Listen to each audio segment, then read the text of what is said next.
Assalamualaikum warahmatullahi wabarakatuh.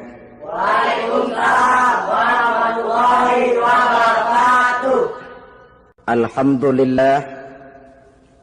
Alhamdulillahilladzi ja'ala ramadhana syahra as-siyama lil mu'minin. Wassalatu wassalamu ala asyrafil anbiya'i wal mursalin sayyidina wa maulana Muhammadin wa ala alihi wa ashabihil mujahidin at-tahirin, amma ba'du. Ma'asyiral muslimin rahimakumullah. Dari jumlah 12 bulan yang ada dalam agama kita, yang dihitung sejak Muharram sampai dengan bulan Zulqa'dah, maka Ramadan mendapat gelar Sayyidus Syuhur. Sayyidus Syuhur artinya raja, penghulu atau tuan dari seluruh bulan. Apa sebabnya maka Ramadan ini dinamakan Sayyidus Syuhur? Sebab yang pertama, Ramadan dipilih oleh Allah menjadi bulan tempat di mana pertama kali diturunkan ayat-ayat suci Al-Quranul Karim. Allah tidak memilih Rabiul Awal, tidak Rajab, tidak pula Sya'ban misalnya, tetapi dipilihnya Ramadan untuk menjadi bulan di mana diturunkan ayat-ayat suci Al-Quranul Karim. Seperti yang dijelaskan dalam surah Al-Baqarah ayat 185, A'udzu billahi minasyaitonir rajim. Syahrul Ramadhan allazi unzila fihi al-Qur'an hudan linnasi wa bayyinatin minal huda wal furqan.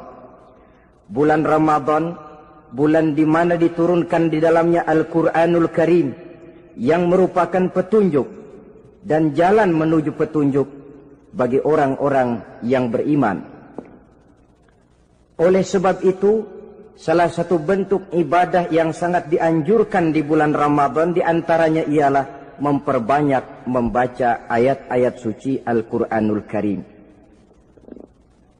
Yang kedua, Ramadan disebut Sayyidus Syuhur karena di dalamnya ada satu malam yang bobotnya khairun min alfi syahr. Satu malam tetapi lebih baik daripada 1000 bulan. Itu dinamakan dengan Lailatul Qadar. 1000 bulan kira-kira 83 tahun. Nilai ibadah di malam itu lebih baik daripada nilai ibadah 83 tahun. Padahal umur orang sekarang kan jarang yang sampai 83 tahun. Bagaimana ini harus kita pahami?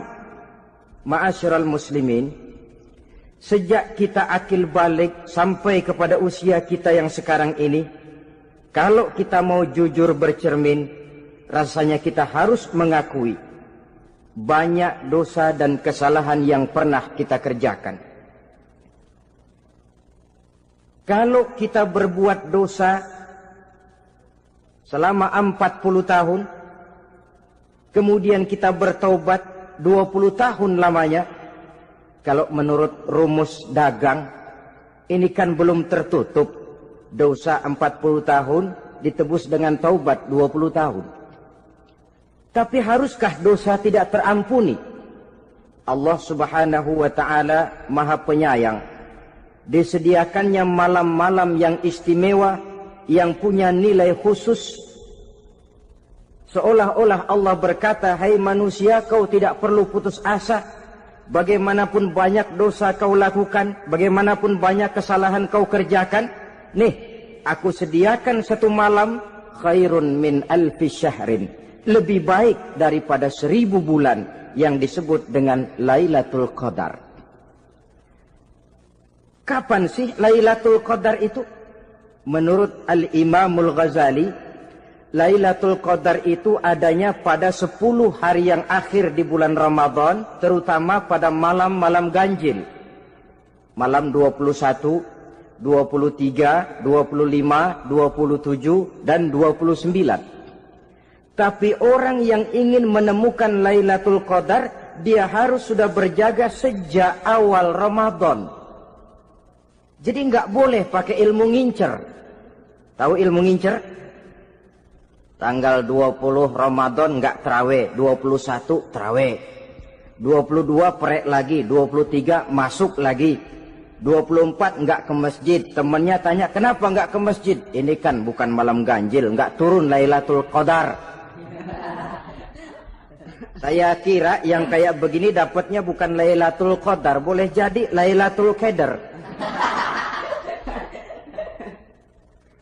Orang yang ingin menemukan Lailatul Qadar itu, dia harus berjaga-jaga sejak awal Ramadan. Inilah di antara tugas kita, memanfaatkan waktu-waktu yang punya nilai istimewa. Itu ada dalam agama. Dalam setiap minggu ada hari istimewa. Dalam setiap hari ada jam-jam istimewa. Dalam setiap tahun ada bulan istimewa. Coba, dalam setiap minggu ada hari istimewa, hari Jumat. Dalam setiap hari ada jam-jam istimewa, sepertiga malam yang terakhir. Antara jam 2 sampai menjelang fajar di kala subuh, itu saat-saat istimewa. Di samping saat istimewa, Allah pun menyediakan tempat-tempat yang istimewa. Solat di Masjidil Haram, pahalanya 100.000 kali ketimbang solat di masjid-masjid lain. Begitu di Masjid Nabawi misalnya, ini tempat yang istimewa. Lailatul Qadar waktu yang istimewa yang diberikan kepada kita untuk kita manfaatkan dengan sebaik-baiknya. Toh dalam kehidupan bernegara saja misalnya, kan pada setiap tanggal 17 Agustus itu presiden memberikan grasi ampunan kepada para entah itu tahanan politik dan sebagainya. Ada yang mendapat potongan tahanan, waktu-waktu yang istimewa. Inilah sebab kedua kenapa Ramadan dinamakan Sayyidus Syuhur. Sebab yang ketiga, Ramadan disebut Sayyidus Syuhur karena di dalamnya nilai kebajikan berlipat ganda adanya.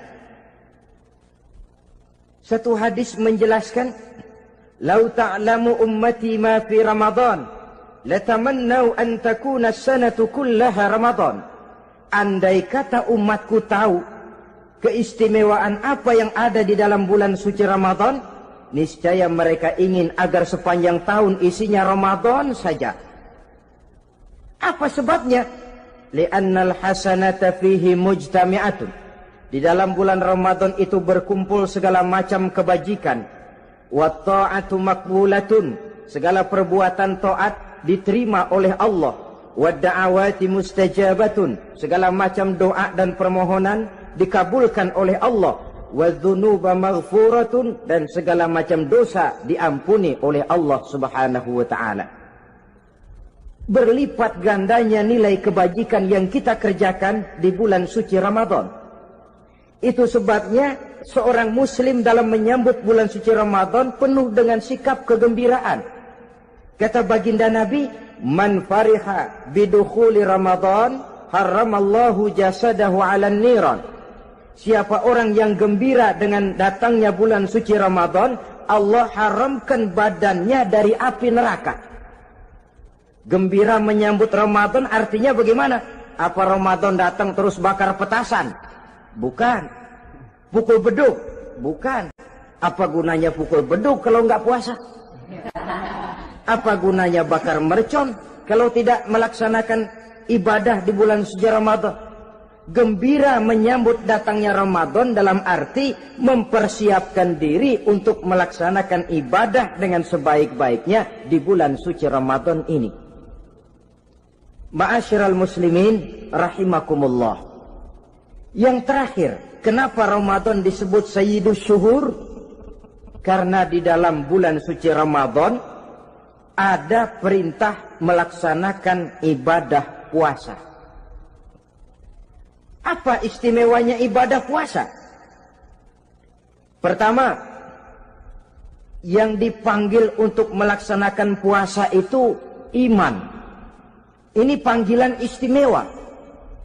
Allah menyatakan, Ya ayyuhalladzina amanu kutiba alaikumusiyam. Hai orang-orang yang beriman, diwajibkan atas kamu berpuasa. Iman yang dipanggil untuk melaksanakan ibadah puasa. Contoh, satu hari di depan rumah kita lewat tukang pepaya, tukang duku, tukang duren. Kita panggil satu tukang pepaya. Bang, pepaya, berhenti dulu sebentar. Kira-kira yang merasa tukang pepaya berhenti enggak? Berhenti. Ini tukang duku sama tukang duren berhenti enggak? Tidak. Tentu tidak berhenti karena tidak dipanggil. Ini Ramadan yang dipanggil orang-orang beriman. Hai orang-orang yang beriman, berhenti dulu sebentar. Berhenti apa? Berhenti makan di waktu siang, berhenti minum di waktu siang.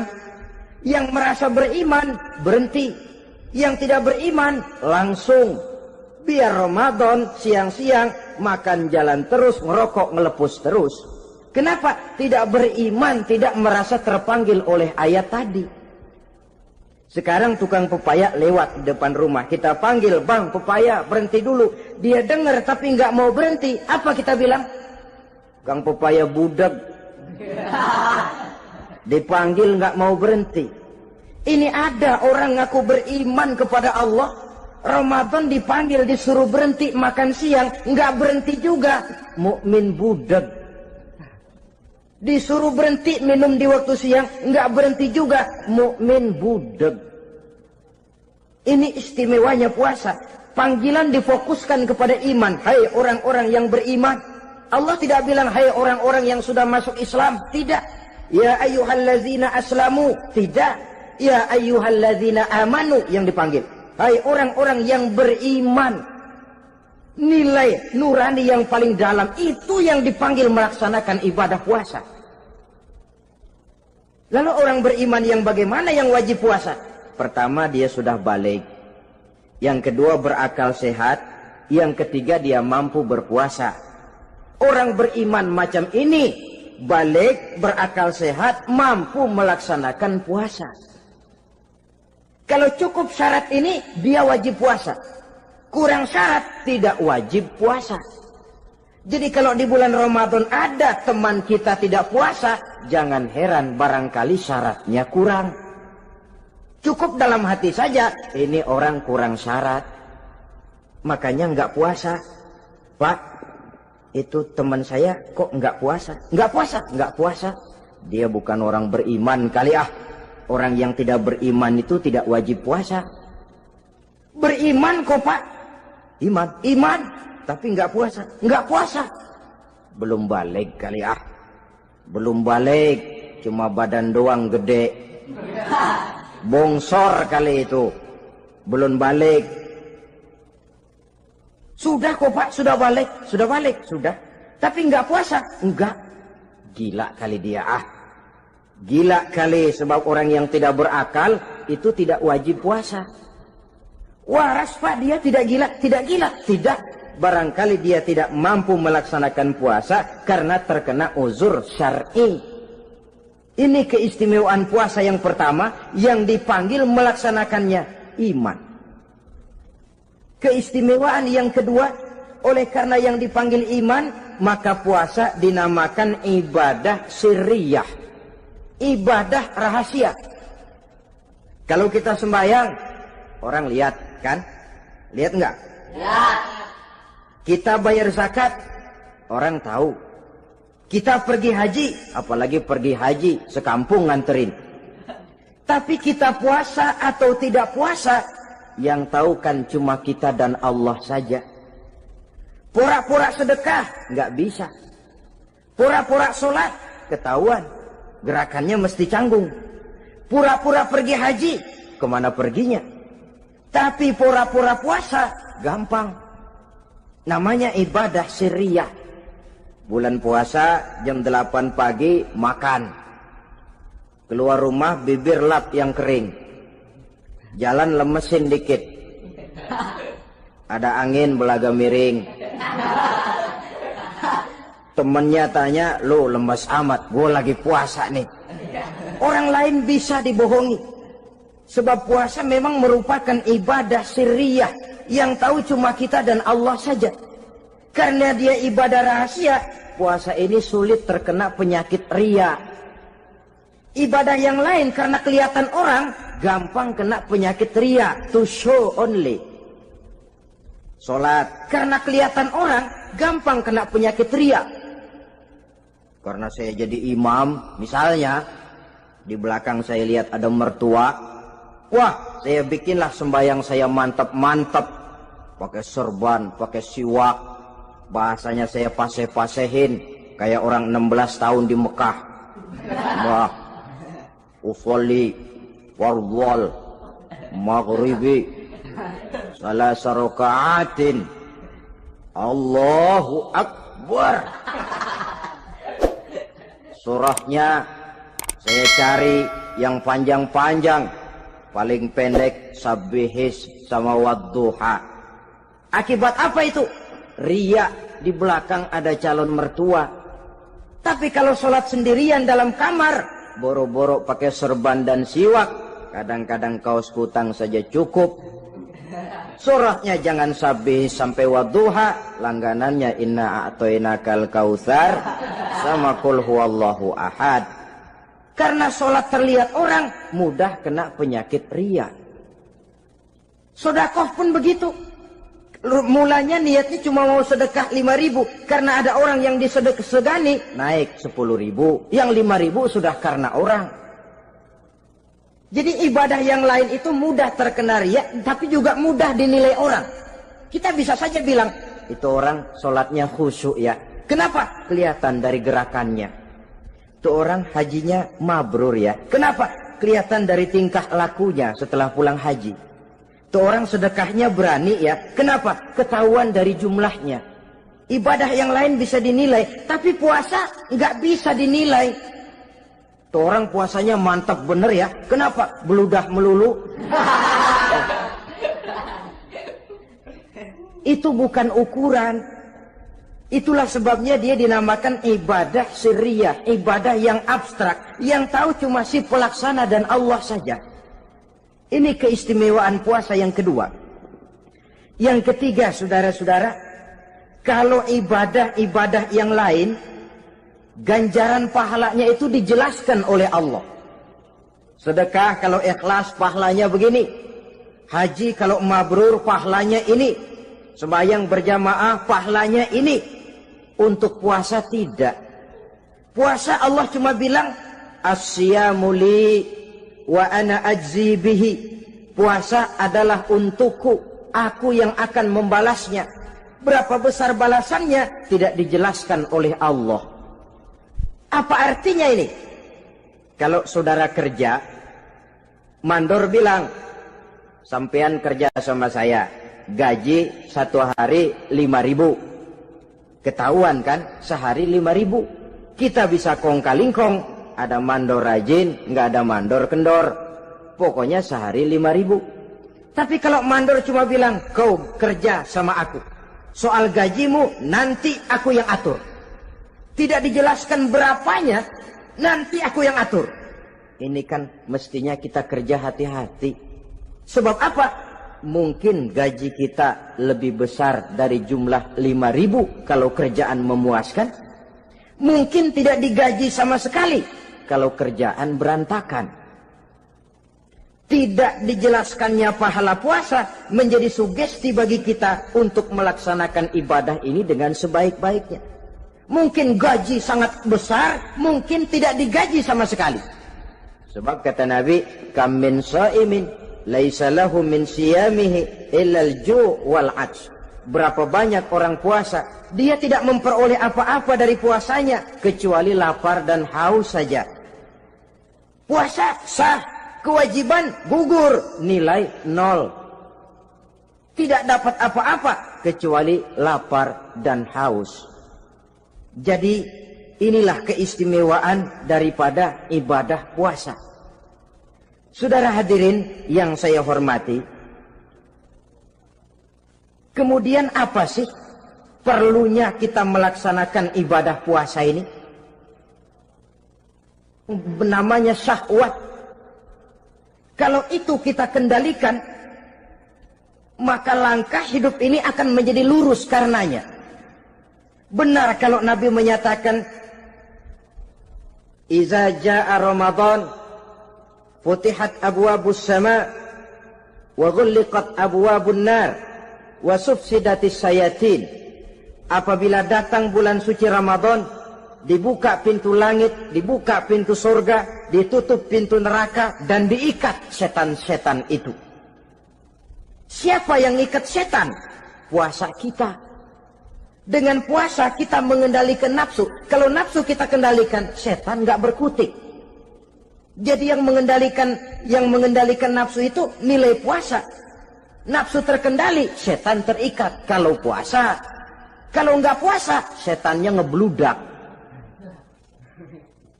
Jadi jangan digambarkan, wah kalau bulan puasa setan dirantai. Rantainya kayak apa? Yang rantai siapa? Arti setan diikat di sini ialah nafsu dikendalikan. Dengan apa? Mengatur makan dan minum. Puasa kan sebenarnya logikanya mengatur perpindahan waktu makan dan minum saja. Apabila perut besar ini teratur demikian rupa, syahwat tidak menggelegak, dia terkendali. Dengan hidup pandai mengendalikan nafsu, iblis tidak berdaya dan tidak berkutik. Ma'asyiral muslimin rahimakumullah, Nabi bersabda, "La yu'minu ahadukum hatta takuna hawahu taba'an lima ji'tu bih." Belum sempurna iman kamu kalau nafsumu belum ikut apa yang aku bawa. Yang dibawa Nabi tidak lain daripada syariat, termasuk di dalamnya pelaksanaan ibadah puasa. Karena itu saya pesan kepada seluruhnya, jangan kalau puasa kayak orang ngancem. Siang bisa mengendalikan nafsu, tapi begitu maghrib berbunyi, nafsu sudah tidak terkendalikan lagi. Itu namanya puasa orang ngancem. Kayaknya, biarin siang gua tahan, ntar lo maghrib. Begitu maghrib berbunyi, sudah macam bendungan pecah. Semua isi meja pindah ke perut. Akhirnya, kalau siang dia setengah mati kelaparan, habis buka setengah mati kekenyangan. Dua-duanya jelek. Kalau sudah kekenyangan, yang enak kan ngukur balik. Tidur. Maghrib liwat, isya out, trawek boten. Temennya nyamper ke masjid yuk trawek duluan deh, gua kenyang bener nih. Kenyang. Berbuka itu yang bagus pakai etik ya, etika buka itu. Maghrib berbunyi, cukup seteguk air, 3 butir korma atau sepotong kue. Sholat maghrib. Selesai sholat maghrib, masuk ronde kedua. Waktunya agak panjang, makan ala qadarnya. Selesai makan, berangkat ke masjid, isya, tarawih. Pulang tarawih, masuk ronde ketiga. Waktunya panjang, mau habis-habisan juga nggak apa-apa. Tapi kalau begitu maghrib berbunyi, langsung dipukul 1 ronde, kita yang rubuh. Kekenyangan. Waktu siang dia sanggup mengendalikan nafsu, tapi begitu maghrib berbunyi, nafsu sudah tidak terkendali lagi. Asar pengaruh puasa tidak akan membekas dalam jiwanya. Siang jelas puasa, nggak boleh ngerokok. Begitu maghrib sampai imsak kayak lokomotif, kelebul, nggak berhenti-berhenti. Tidak lagi sanggup mengendalikan diri, mumpung boleh katanya. Sampai pernah kejadian ada orang bangun sahur kesiangan, bingung dia waktunya tinggal dikit. Mau sahur dulu nggak keburu ngerokok, mau ngerokok dulu takut nggak keburu sahur, akhirnya bareng. Sebelah nyuap nasi, sebelah ngerokok. Itu macam mana rasanya kalau sudah kayak begitu? Padahal pengaruh daripada melaksanakan puasa akan terlihat dari sejauh mana seseorang dalam hidup mampu mengendalikan nafsu. Bukan pada waktu memang dilarang, tapi pada waktu diizinkan. Di situ yang paling kelihatan. Kalau waktu siang saudara mampu mengendalikan nafsu, itu jelas saja memang seharusnya wong puasa. Malam dalam keadaan makan boleh, minum boleh, masih mampu mengendalikan nafsu, dalam arti makan dan minum pada batas yang wajar saja. Itulah yang dikehendaki dari melaksanakan ibadah puasa. Sehingga ibadah itu membekas dan ikut membentuk kepribadian orang. Sekali lagi, jangan cuma waktu siang saja bisa mengendalikan nafsu. Di waktu malam pun dalam kondisi yang memang dihalalkan, kita juga hendaknya mampu mengendalikan nafsu. Jadi inilah perlunya puasa yang pertama, supaya kita bisa mengendalikan nafsu. Yang kedua, puasa itu melatih kita hidup sederhana. Orang sufi mengajarkan, orang yang paling kaya ini sebenarnya orang yang hidupnya paling cukup. Sedangkan orang miskin adalah orang yang kebutuhannya kelewat banyak. Maka yang paling kaya, bahkan yang maha kaya, itu sebenarnya cuma Allah. Sebab apa? Dia nggak perlu apa-apa. Makin banyak keperluan kita, makin miskin kita. Coba orang puasa lihat. Kalau sudah jam 2, jam 3, itulah barangkali memang termasuk godaannya dalam melaksanakan ibadah puasa. Kalau jam 1 siang, jam 2 siang, jangankan makanan enak, nangka busuk kita lihat legit. Barangkali cobaan di dalam melaksanakan ibadah puasa. Tapi kalau sudah maghrib berbunyi, berbuka kita, kena seteguk air, sepotong roti, 3 butir korma, kenyang rasanya. Kemana keinginan yang tadi begitu menggebu-gebu? Oh, bisikan nafsu rupanya itu. Makin dalam kita merenung, makin sampai kita kepada bentuk kesederhanaan di dalam hidup ini. Puasa membentuk pribadi seorang muslim untuk jauh daripada sifat tamak bin rakus alias rakah. Tamak itu berasal dari kalimat toma dalam bahasa Arab yang sifatnya sudah terukir dari hurufnya. Huruf to, tengahnya bolong. Huruf mim, tengahnya bolong. Huruf ain, mulutnya mangap, perutnya gede. Jadi orang tamak macam itulah. Apapun yang diberikan Allah tidak pernah ada cukupnya dan tidak pernah ada syukurnya. Sehingga Nabi menjelaskan, lau anna libni Adam wadiyani min zahabin labtagha lahuma thalisan wala yamla'u jawfa ibna Adam illa turab. Andai kata manusia mempunyai 2 buah ladang yang seluruhnya emas, tidak usah kepalang tanggung, ladang emas, 2 ladang semuanya ladang emas, dia tidak akan puas, dia akan mencari lagi ladang yang ketiga. Wala yamla'u jawfa ibna Adam illa turab. Mulut manusia ini memang tidak akan pernah penuh kecuali kalau sudah diisi dengan tanah. Kapan diisi dengan tanah? Kalau sudah menghadap ke arah kiblat di liang lahat, nah itu baru mulut udah nggak ngerawil, diam, tenang, kalem, diisi dengan tanah. Dengan demikian kita lihat bahwa puasa makin kita hayati, makin dekat kita kepada kesederhanaan di dalam kehidupan ini. Islam tidak melarang orang untuk kaya, untuk punya harta. Yang dilarang ialah sifat rakus, serakah, dan tamak. Karena ini akan membuat orang melakukan segala macam cara, ingkar kepada nikmat Allah, tidak pandai bersyukur, pandangan matanya selalu diarahkan ke atas. Dikala hidupnya sudah serba cukup, dia masih merasa kurang. Sebab itu dia selalu kurang. Dia sudah kaya tapi masih merasa miskin saja, maka hidupnya pun miskin terus.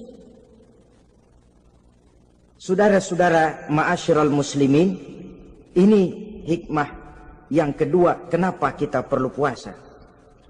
Yang ketiga, puasa itu melatih kita cinta kepada fakir miskin, orang-orang yang tidak mampu, yang memerlukan pertolongan. Bagaimana caranya? Dunia pendidikan berkata bahwa pendidikan akan lebih berhasil kalau bersifat audiovisual. Mengajar anak berenang, bawa ke kolam. Mengajar anak naik sepeda, berikan sepedanya. Mengajar orang cinta fakir miskin, rasakan apa yang dirasakan oleh fakir miskin. Apa itu? Lapar, haus. Kan nggak bisa ngajarin anak berenang teori saja. Ke kolam nggak pernah. Teori hafal luar kepala. Gaya dada begini, gaya 200 meter begini, gaya kupu-kupu begini, gaya bebas begini. Teori hafal ke kolam nggak pernah. Sekali terjun, gaya batu. Sudah nggak timbul-timbul lagi. Nggak bisa ngajar anak naik sepeda cuma teori saja. Sepedanya tidak pernah diberikan. Hafal teori, bab 1 pegang setang. Bab 2 dorong. Bab 3 kaki kanan naik pedal kanan. Bab 4 genjot. Hafal teori, megang sepeda nggak pernah. Begitu dikasih sepeda dia naik, habis tukang bakso. Pun mendidik orang cinta kepada fakir miskin tidak bisa cuma lewat seminar, kongres, penataran, indoktrinasi. Diadakan simposium, seminar, diskusi supaya orang cinta kepada fakir miskin, tapi yang bicara orang kenyang semua. Bagaimana hati ini mau peka? Islam itu nggak usah banyak teori lah. Rasakan saja lapar, haus, enak nggak? Kalau kau tahu lapar dan haus tidak enak, kau lapar haus cuma sebentar. Habis maghrib, laparmu hilang, hausmu hilang. Bagaimana saudara-saudaramu muslimin yang terkapar di kolong-kolong jembatan? Yatim piatu yang hidup terlunta-lunta. Perempuan-perempuan tua hidup miskin, anak pun banyak perlu uluran tangan. Lapangan kerja sulit, persaingan hidup makin tajam. Meringkuk mereka di sudut-sudut kehidupan. Beratap langit, beralas bumi, tanpa tahu kapan hidup dan nasibnya akan berubah. Di situ pekaklah hati untuk hidup tidak cuma buat kepentingan diri dan perut sendiri saja, tapi mampu memberikan pertolongan sesuai dengan kemampuan kepada mereka yang memang memerlukan. Sebuah hadis menyatakan, irhamu ahlal ardi yarhamkum man fis sama. Sayangilah apa yang ada di permukaan bumi, nanti yang di langit akan sayang kepadamu. Si kaya sayang kepada yang miskin lalu menolongnya. Yang alim sayang kepada yang awam lalu membimbingnya. Yang pemimpin sayang kepada rakyat lalu melindunginya. Yang di langit akan sayang kepada kita, akan turun rahmah berlimpah, akan tercipta keberkahan dan ketenangan dalam hidup. Tapi kalau sebaliknya, yang kaya malah nyantap yang miskin, yang pemimpin malah menggilas yang rakyat, yang alim malah membodoh-bodohi orang yang memang sudah bodoh, akan terwujudlah malapetaka. Bukan rahmah yang turun dari langit, tapi azab akan menimpa kita semua. Orang yang menghayati lapar, menghayati haus, akan timbul kepekaan sosial. Hidup tidak cuma untuk diri sendiri saja, tapi mampu melihat lingkungannya. Yang keempat, kita perlu puasa untuk menumbuhkan sifat jujur dan disiplin. Coba lihat, kalau tengah hari bulan puasa, andai kata saudara masuk ke dalam kamar seorang diri, saudara kunci dari luar, lalu saudara makan, tidak seorang pun tahu. Tapi kenapa itu tidak kita lakukan? Ada semacam perasaan malu. Malu kepada Allah. Iya, orang lain tidak tahu. Iya, manusia bisa saya bohongi, tapi Allah. Atau umpamanya waktu sholat zuhur, saudara sholat zuhur di masjid, umpama ketika ngambil air wudhu, giliran ke kemur, saudara korupsi dikit aja, telan. Jangan Nabi sumu tasihhu, berpuasalah kamu, badanmu akan sehat. Sebab apa? Saya katakan tadi, semua energi dihasilkan dari perut besar sini. Itu makanan yang kita makan, mulai dari keju sampai singkong, mulai dari hamburger sampai combro, masuk perut besar, digiling, lalu ditransfer ke seluruh tubuh oleh perut besar ini. Mekanisme kerjanya persis pabrik besar yang kalau kita hayati, Allahu Akbar. Fatabarakallah ahsanul khaliqin. Ini tangan supaya kuat kerja perlu vitamin apa? Kirim ke tangan. Mata supaya awas perlu vitamin apa? Kirim ke mata. Bibir supaya nggak pecah perlu vitamin apa? Kirim ke bibir. Oleh perut besar ditransfer ke seluruh tubuh. Sisanya yang nggak perlu keluar jalan belakang. Kalau perut besar ini terus-menerus bekerja, ibarat mesin diporsir, dia akan cepat rusak. Maka datang bulan Ramadan, perut besar itu jangan terlalu diporsir. Diberikan tenggang waktu istirahat. Sehingga Nabi memberikan jaminan sumu tasihhu. Berpuasalah kamu, pasti kamu akan sehat. Buktinya, orang mati kelaparan banyak, tapi yang mati karena puasa, kalau puasanya betul, nggak ada. Maka Islam itu agama yang sesuai dengan fitrah ya. Buktinya apa? Puasa wisol itu bukan saja tidak boleh, tapi haram. Puasa wisol artinya puasa nyambung. Dari pagi sampai maghrib, sampai malam, sampai besok pagi lagi terus-terusan puasa, haram. Karena itu bertentangan dengan fitrah. Islam tidak cukup dari waktu imsak sampai datang waktu maghrib. Kenapa? Menurut perhitungan itu sesuai dengan daya kemampuan maksimal manusia. Sudah diukur itu. Allah yang bikin manusia kok. Jadi kalau Allah perintah puasa, itu sudah dalam kemampuan daya tampung dari kapasitas yang dimiliki manusia. Orang mati kelaparan banyak, yang mati karena puasa nggak ada. Belum pernah saya dengar ada warta berita, sari berita-berita penting dalam siaran ini, gara-gara bulan puasa orang Islam pada mati. Nggak ada. Yang mati kelaparan banyak, tapi yang mati karena puasa tidak ada. Nabi menjamin sumu tasihhu. Berpuasalah kamu, pasti badanmu akan sehat. Ma'asyiral muslimin, kalau sudah tahu kita apa perlunya kita berpuasa, pembicaraan akan saya lanjutkan bagaimana seharusnya kita puasa. Puasa yang ideal itu yang bagaimana? Al-Imamul Ghazali menjelaskan, orang yang puasa itu ada 3 macam. Pertama, saumul awam. Puasanya orang kebanyakan.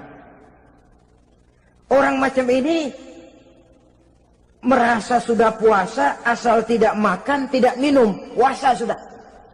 Pokoknya tidak makan, tidak minum, itulah puasa. Ini puasanya orang awam.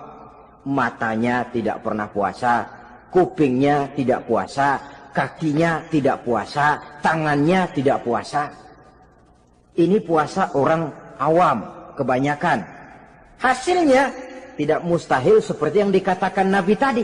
Berapa banyak orang puasa tidak mendapat apa-apa dari puasanya kecuali lapar dan haus. Puasa sah, kewajiban gugur, nilai 0. Kan rugi ibadah semacam itu. Sebab jangan lupa, yang membatalkan itu kan 2. Ada yang membatalkan pahala puasa, ada yang membatalkan puasa. Bedanya apa? Kalau puasa batal, pahala jelas batal. Tapi kalau pahala yang batal, puasanya mungkin sah. Kewajibannya gugur, tapi pahala tidak ada. Kalau yang membatalkan puasa sih umumnya kita bisa jaga itu. Sebab apa? Masalahnya konkret, kelihatan. Apa yang membatalkan puasa? Misalnya makan dan minum yang disengaja walaupun sedikit, batal. Sedikit tapi sengaja tidak mengenyangkan, batal. Mamanya pentol korek yang kecil itu, sengaja telan waktu puasa, batal. Kan sedikit pak, nggak kenyang kok. Sengaja. Sengaja itu yang bikin batal. Tapi kalau tidak sengaja seperti lupa, itu tidak batal. Misalnya hari pertama puasa, habis sembahyang subuh tidur, bangun jam 8, lupa kebiasaan, langsung aja nyerbu ke dapur. Dapat sepiring setengah, ingat. Astagfirullah, lagi puasa, betul. Setelah ingat bagaimana? Yang masih ada di mulut keluarkan, berkemur, lanjutkan puasanya, sah. Perkara sepiring setengah yang udah kadang masuk bagaimana Pak? Itu rezeki. Lawang orang lupa. Lupa itu kan jenis yang ma'fu anhu, jenis yang dimaafkan. Makan dan minum yang disengaja walaupun sedikit, batal. Batal puasanya. Apalagi muntah yang disengaja, batal puasa itu. Ukuran sengaja kan kita tahu. Apalagi hilang akal, seperti gila atau pingsan, batal puasa. Apalagi hubungan suami istri di waktu siang secara sengaja, batal. Kalau sengaja. Kalau nggak sengaja, enggak. Namanya nggak sengaja. Umpamanya, saya nggak sengaja Pak, tahu-tahu udah nyampe situ, gimana? Yang nggak batal, cuma begitu ingat, buru-buru selesai mandi, lanjutkan puasanya, sah. Jangan begitu ingat sih ingat Pak puasa, cuman tanggung. Nah, ini tanggung ini yang bikin jadi batal. Dan jangan lupa, orang yang membatalkan puasa karena hubungan suami istri, dendanya paling berat. Seorang sahabat pernah lapor, halaktu ya Rasulullah, ya Rasul, celaka saya. Ma ahlakaka, apa yang bikin kamu celaka? Saya lagi puasa Ramadan ya Rasulullah, saya nggak tahan. Lalu saya nyelonong sama istri saya, pengantin baru ini rupanya. Nyelonong bagaimana? Ya nyelonong.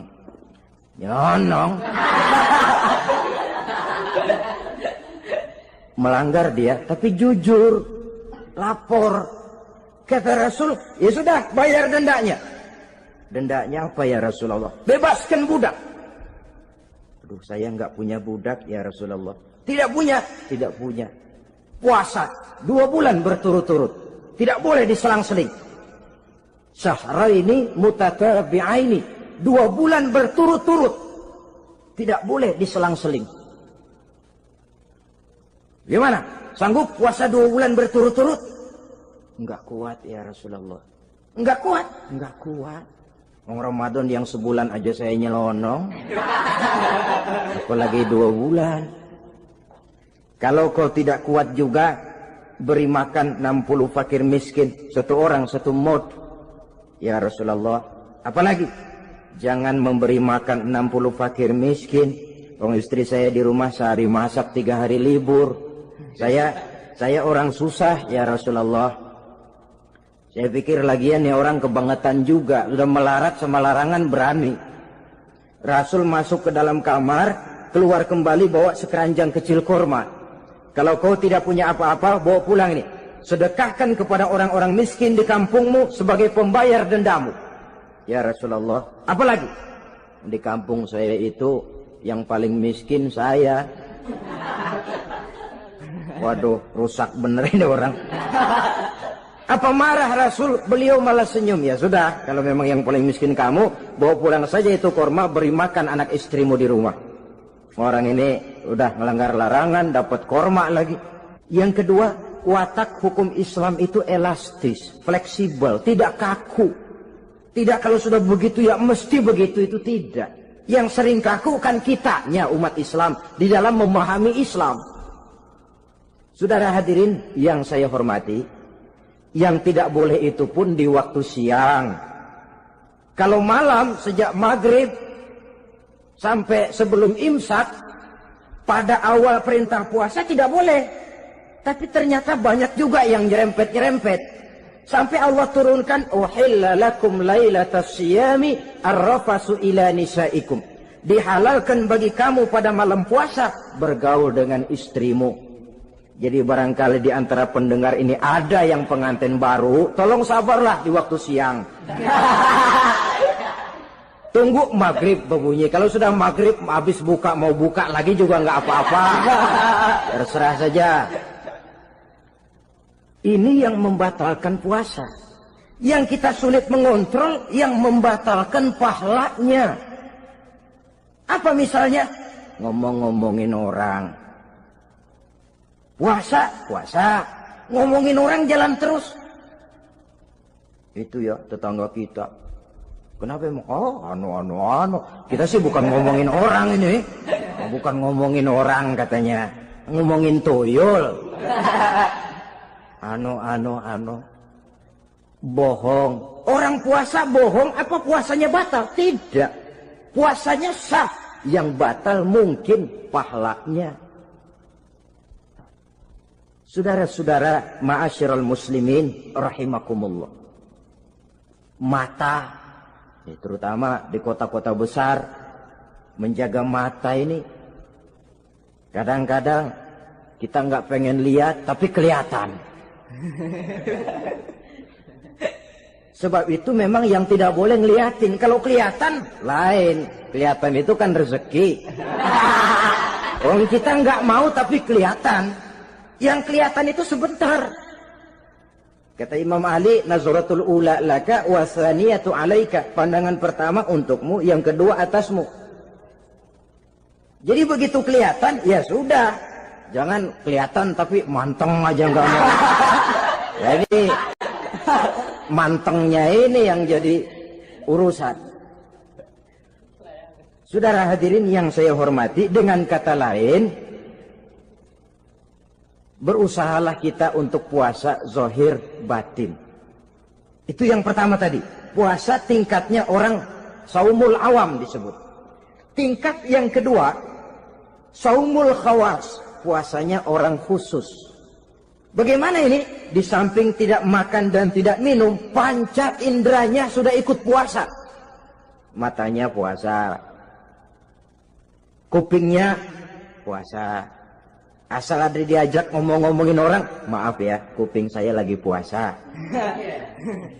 Kakinya puasa, diajak jalan ke tempat yang tidak baik, dia bilang, maaf saja, kaki saya lagi puasa. Diajak nyolong, maaf, tangan saya lagi puasa. Tidak cuma sekedar tidak makan dan tidak minum, panca inderanya sudah ikut puasa. Sekurang-kurangnya, seperti inilah puasa kita. Zahir, batin.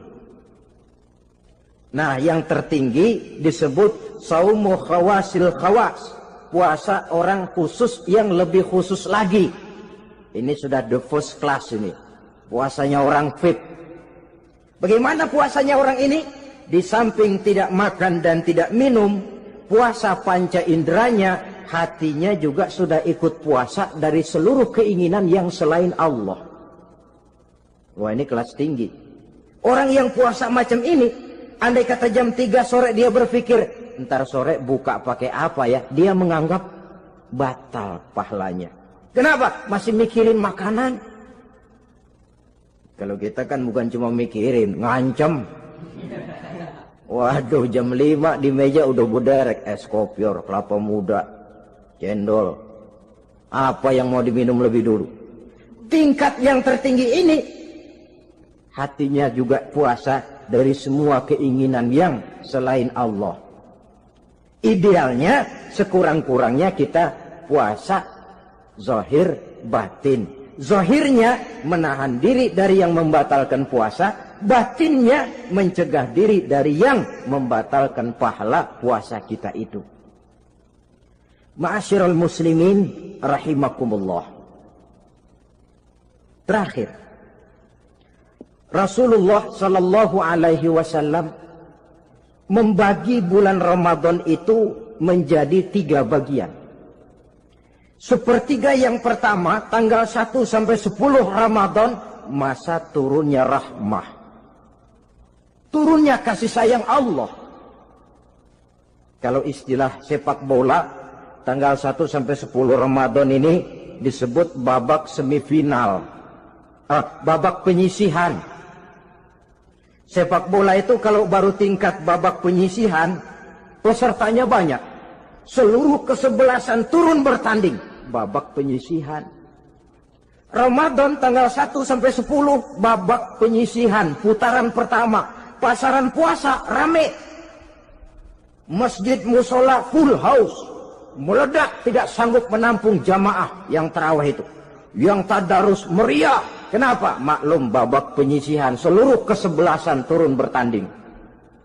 Tanggal 1 sampai tanggal 10 Ramadan. Bila itu selesai, selesailah putaran pertama. Masuk putaran kedua, sepertiga yang kedua tanggal 10 sampai 20 Ramadan, masa maghfirah, masa turunnya ampunan dari Allah. Masuk babak semifinal. Sepak bola itu kalau sudah babak semifinal, itu kan sudah banyak kesebelasan yang masuk kotak. Maka 10 Ramadan ke atas, pasaran puasa mulai menurun. Yang enggak puasa mulai nekat. Yang tadarus sudah mulai sayup-sayup sampai. Sementara barisan orang sembahyang tarawih di masjid mulai mengalami kemajuan dengan pesatnya. Barisannya makin maju ke depan. Maklum, tidak semua kesebelasan tangguh. Ada yang sejak bertanding sudah berhitung. Kita sih bakalan kalah jelas, yang penting main aja dulu dah. Ada yang rajin ke masjid motifnya lain, ada. Karena ikut-ikutan teman, karena malu sama mertua, rajin terawih.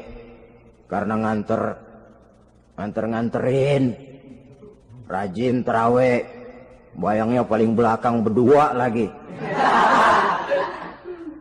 Malah ngeledek begitu imam waladolin, dia di belakang nyaut asik.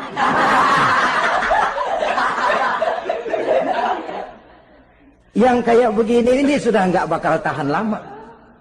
Akan gugur di babak semifinal. Puncaknya, putaran terakhir, tanggal 20 sampai akhir Ramadan, masa itkun minan nar, masa pembebasan dari api neraka. Masuk babak final. Kalau sudah babak final, ya pesertanya nggak banyak sudah. Ramadan tanggal 20 ke atas babak final. Pesertanya nggak banyak. Sebab apa? 20 Ramadan ke atas pikiran orang sudah bercabang itu. Yang punya kampung sudah siap-siap mau pulang mudik. Lebaran di buah kampung. Puasa kayak enggak, yang penting pokoknya lebaran. Yang pegawai negeri gajinya kecil, anaknya banyak, palanya ngebet. Yang belum punya sepatu, belum punya baju, macam-macam problem, sehingga konsentrasi ibadah menurun. Padahal Nabi sangat menganjurkan tingkatkan ibadah, la siyama fi ashril awakhir, lebih-lebih pada hari 10 yang akhir, tanggal 20 sampai akhir Ramadan. Di situ dianjurkan memperbanyak ibadah, i'tikaf, tarawih, tadarus Quran, bersedekah, amalan-amalan sunnah yang sangat dianjurkan di bulan suci Ramadan ini. Nah, mereka yang keluar sebagai finalis Ramadan, Allah Subhanahu wa ta'ala berkenan memberikan piagam penghargaan. Di atas piagam itu tertulis dengan nyata, ghufira lahu ma taqaddama min zambihi. Pemegang piagam ini dinyatakan keluar sebagai finalis Ramadan. Kepadanya diberikan penghargaan dengan jaminan ampun terhadap seluruh dosa yang pernah dia kerjakan. Sehingga dia keluar Ramadan, masuk 1 Syawal, seperti bayi baru dilahirkan oleh ibunya. Bersih tanpa dosa, karena sudah dibersihkan oleh ibadah Ramadan. Sehingga masuk Syawal, dia rayakan Idul Fitri, dia pantas mengucapkan minal aidin wal faizin. Minal aidin artinya, semoga kita termasuk orang yang kembali. Kembali kemana? Kembali kepada fitrah. Seperti bayi baru dilahirkan oleh ibunya. Tidak punya dosa kepada Allah, karena sudah dibersihkan oleh ibadah Ramadan. Ini orang yang finalis. Puasanya betul, tarawihnya betul, pantas mengucapkan minal aidin. Dan kalau tarawih cuma 2 malam, puasa 3 hari. Lebaran paling rajin, mas minal aidin ya, minal aidin. Nggak tahu diri lu. Minal aidin dari mana? Saudara hadirin, dosa kepada Allah bersih oleh ibadah Ramadan.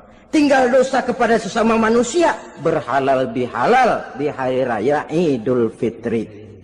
Nah, inilah pembicaraan kita pada pertemuan kali ini, dengan harapan mudah-mudahan ibadah kita diterima Allah, kita keluar sebagai finalis yang pada akhirnya masuk ke dalam kelompok minal aidin wal faizin, orang yang kembali suci kepada fitrah dan orang yang beruntung. Dengan semangat inilah kita rayakan Idul Fitri, hari raya kembali kepada fitrah.